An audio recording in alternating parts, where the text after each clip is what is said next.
Hello, welcome to another week. Welcome to April. Welcome to the first day of normal time. Is that the reverse of daylight saving?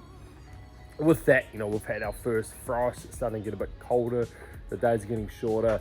Sometimes it can make it harder to keep ourselves on track with what we want to do. So if you have a plan, or if you can write down your intention for the year, your intention for the next 12 months, then we can work back with that and break it up into small pieces month by month and have just a focus for the month. So have your big overall picture of what I want to achieve in the next 12 months, and then break it down into months where this month I'm going to focus on this, and then every week play out your cards of how you can get towards that focus for the month, which is going to help you get to that big picture.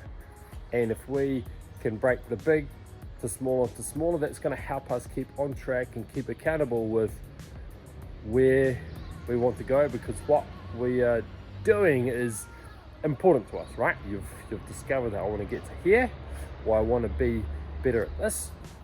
I'm going to do that by these small, consistent efforts and steps.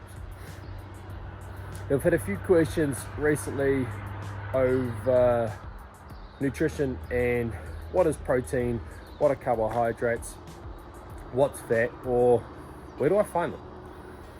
An overview, or something simple to think about when it comes to protein is probably, would be, is it from an animal? Is it meat from a cow, a pig, a duck, a chicken, sheep, deer, fish? Would be your overlying sources of protein. Eggs is a good one we have in our house. Carbohydrates can be from vegetables and fruits, and the fiber we gain are from the cell walls of those vegetables and fruits. And fats can come in lots of different ways as well, and we can get some from nuts, and we can get some from the meat that we have, and we can get some from avocados, and we can get some from nut butters. And there's without trying to memorize all the sources of protein, carbs and fats, there's a bunch out there.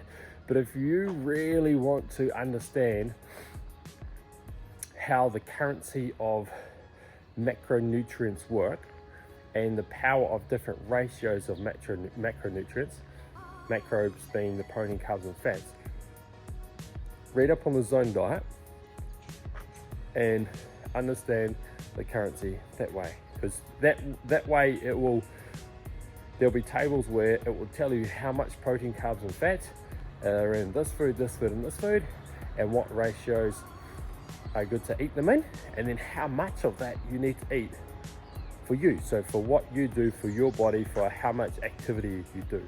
Okay, so keep it simple. Protein is generally from animals, carbs are generally from plants, and fat is as well. But have a read up on the Zone diet. If you're not sure where to start with that, send me a message. I'll send you a resource that I learnt with, and I've added to resources along the way, and that way it can be an awesome start, and you'll be closer to understanding more about the currency, is how I view it, the currency of nutrition. On that note, have a plan, have an intention for the year, break down your focus for the month, and play your cards out weekly to get to where you need to be.